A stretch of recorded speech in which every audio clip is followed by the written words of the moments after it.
నమస్తే welcome to our voice నేను journalist నవత అబద్ధాలకు brand ambassador గా రాహుల్ గాంధీ మారిపోతున్నారు రోజుకో అబద్ధంతో ప్రజల ముందుకు వస్తున్నారు ఇందుకు పార్లమెంట్ ని కూడా వదిలిపెట్టడం లేదు పార్లమెంట్ లో ఆధారాలు లేనిదే ఆరోపణలు చేయకూడదు కానీ రాహుల్ గాంధీ అవేవి పట్టించుకోకుండా పార్లమెంట్ లోని నిరాధార ఆరోపణలకు దిగుతున్నారు మహారాష్ట్రలో లోక్సభ ఎన్నికలు జరిగిన తర్వాత అసెంబ్లీ ఎన్నికలు వచ్చేలోపు ఏకంగా 70 లక్షల ఓటర్లు పెరిగారని ఇది ఎలా సాధ్యమవుతుందని ప్రశ్నించారు ఉన్నటువంటి ఓటర్ల సంఖ్యలో ఈ భారీ మార్పు ఎలా కనిపించిందన్నారు కనీసం 50 నియోజకవర్గాలలో 50,000 మంది దాకా ఓటర్లు పెరిగారని ఈ స్థానాలలో బీజేపీనే గెలుపొందిందన్నారు కమలం పార్టీ ఓటర్ లిస్టులో భారీ స్కామ్ కు పాల్పడటం వల్లే గెలుపొందిందన్నారు అయితే మహారాష్ట్ర ఎన్నికల కమిషన్ చెబుతున్న వివరాలను చూస్తే రాహుల్ గాంధీ ఆరోపణల్లో ఎంత మాత్రం నిజం లేదని అర్థమవుతుంది రాహుల్ గాంధీ చేసిన ఆరోపణలన్నీ రాష్ట్ర కాంగ్రెస్ శాఖ ఇచ్చిన డేటా ఆధారంగా చేసినట్లు స్పష్టంగా అర్థమవుతుంది ఈ ఆరోపణలపై ఈసీ క్లారిటీ కూడా ఇచ్చింది 66 పేజీల నివేదికను విడుదల చేసింది అందులో రాహుల్ గాంధీ ఆరోపించినట్లు 70 లక్షల మంది ఓటర్లు పెరగలేదని కేవలం 48.8 లక్షల కొత్త ఓటర్లు మాత్రమే నమోదయ్యారని తెలిపింది అందులో 8 లక్షల ఓటర్లను తొలగించామని దీన్ని బట్టి చూసుకుంటే లోక్సభ అసెంబ్లీ ఎన్నికల మధ్య పెరిగిన ఓటర్ల సంఖ్య 40 లక్షలు మాత్రమేనని స్పష్టం చేసింది ఇందులో 18 నుంచి 29 సంవత్సరాల వయసు ఉన్న 26.4 లక్షల మంది కొత్త మరియు యువ ఓటర్లు ఉన్నారని దీన్ని బట్టి చూసుకుంటే రాహుల్ గాంధీ ఆరోపించినట్టు 70 లక్షల మంది ఓటర్లు పెరగలేదని స్పష్టమవుతుంది అంతేకాదు ఈసీ ఓటర్లకు సంబంధించిన డేటాను గోప్యంగా ఉంచుతోందని ఆ డేటా తమకు అందితే లోపాలు బయటపడతాయన్న కారణంతోనే ఈసీ నిరాకరిస్తోందని రాహుల్ ఆరోపించారు ఈ ఆరోపణల్లోనూ నిజం లేదని ఈసీ స్పష్టం చేసింది 2019 నుంచి 2024 మధ్య కనీసం 12 సార్లు ఓటర్ల జాబితాను కాంగ్రెస్ పార్టీకి ఈసీ అందజేసినట్లు టైమ్స్ ఆఫ్ ఇండియా తెలిపింది 1960 చట్ట ప్రకారం ఓటర్ల జాబితాను రాష్ట్రంలో గుర్తింపు పొందిన పార్టీలకు ఈసీ అందజేయాల్సి ఉంటుంది దీని ప్రకారమే 5 ఏళ్లలో 12 సార్లు ఈ జాబితాను కాంగ్రెస్ కి అందజేసింది అంతేకాదు ఓటర్ జాబితాకు సంబంధించిన సంపూర్ణ వివరాలను గుర్తింపు పొందిన పార్టీలు యాక్సెస్ చేసే విధంగా ఎన్నికల కమిషన్ తన వెబ్సైట్ లో పొందుపరిచింది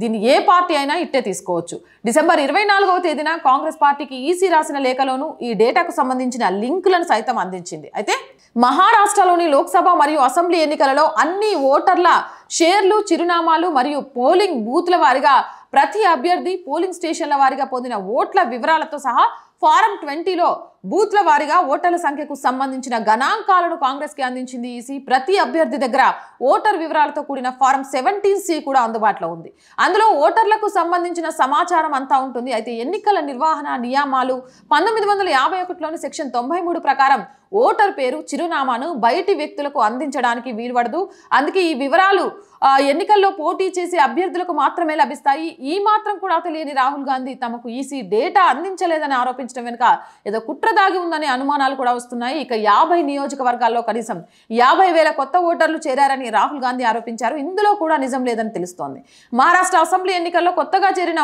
ఓటర్లు 50,000ను మించి అసెంబ్లీ నియోజకవర్గాలు కేవలం 6 మాత్రమే దీనిపై ఈసీ కూడా క్లారిటీ ఇచ్చింది 50 నియోజకవర్గాల్లో ఇంత పెద్ద మొత్తంలో ఓటర్లు చేరలేదని తెలిపింది దీంతో రాహుల్ గాంధీ చేసిన ఆరోపణలన్నీ అబద్ధాలే అని తెలిసిపోయింది రాహుల్ గాంధీ అబద్ధాలు చెప్పడం కొత్తేం కాదు తన వాదనను ప్రజల్లో చొప్పించడానికి గతంలోనూ ఎన్నోసార్లు అబద్ధ ప్రచారం చేశారు ఇదే పార్లమెంట్లో సమావేశాల్లో చైనా పైన నిరాధార ఆరోపణలు గుప్పించారు మేక్ ఇన్ ఇండియాలో భారత్ విఫలమైందని ఆ కారణంగానే చైనా దేశంలో తిష్ట వేసి కూర్చుందని ఆరోపించారు చైనా బలగాలు మన భూభాగంలోనే ఉన్నాయనే విషయాన్ని ప్రధాని మోదీ ఖండించారని దీనిపై ఆర్మీ చీఫ్ మాత్రం వాస్తవం మాట్లాడారన్నారు చైనా బలగాలు మన భూభాగంలో ఉన్నాయని ఆర్మీ చీఫ్ చెప్పినట్లు రాహుల్ పేర్కొన్నారు అయితే ఈ వ్యాఖ్యలు ఎటువంటి నిజం లేదని తెలుస్తోంది రాహుల్ గాంధీ ఈ ప్రసంగం చేసినప్పుడు లోక్సభ స్పీకర్ ప్రసంగానికి అడ్డు తగిలారు ఇక ఈ వ్యాఖ్యలకు ఆధారాలు చూపాలని కోరారు ఆధారాలు లేనిదే ఆరోపణలు చేయడం సరికాదన్నారు దీనిపై రక్షణ మంత్రి రాజ్నాథ్ సింగ్ కూడా స్పందించారు రాహుల్ పార్లమెంట్ ప్రసంగంలో తప్పుడు ఆరోపణలు చేశారని మండిపడ్డారు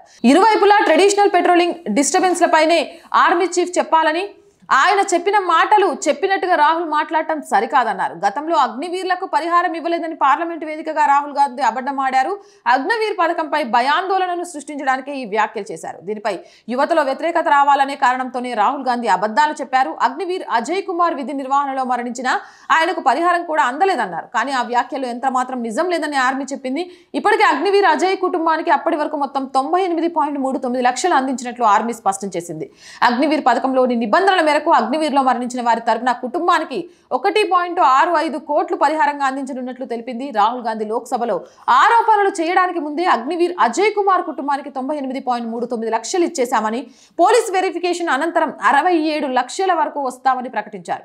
ఈ మొత్తం 1.65 కోట్లు అవుతుందని భారత ఆర్మీ ప్రకటించింది.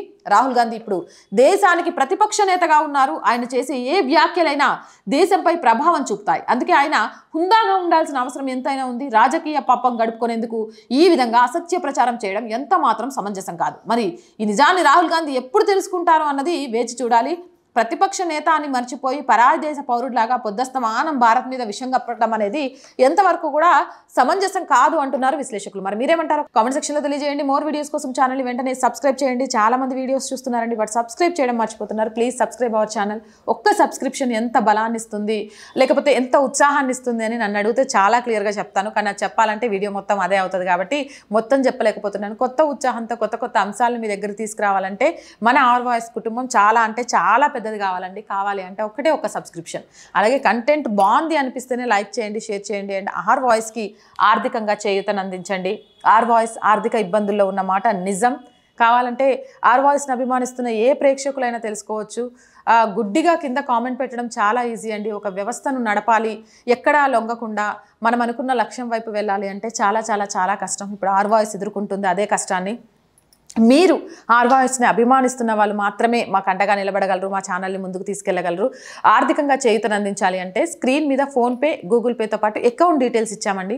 మీకు తోచిన సహాయం చేయడం ద్వారా ఈ ఛానల్ని నిలబెట్టాలి అనే మా కలకు సహకారం ఇచ్చిన వాళ్ళు ఉంటారు.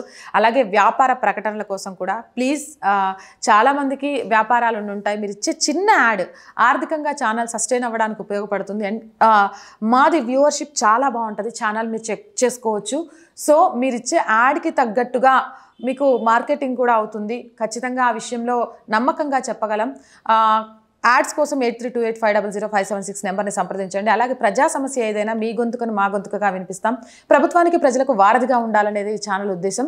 8328500576 నెంబర్కి వాట్సాప్ ద్వారా మీ సమస్యలను చాలా క్లియర్గా పంపించండి. చాలామంది పంపిస్తున్నారు కానీ పూర్తి వివరాలు ఉండట్లేదు. పూర్తి వివరాలు ఉండనప్పుడు మేము దాన్ని టేకప్ చేయలేకపోతున్నాం కాబట్టి పూర్తి వివరాలతో పంపించండి. జై హింద్, జై భారత్.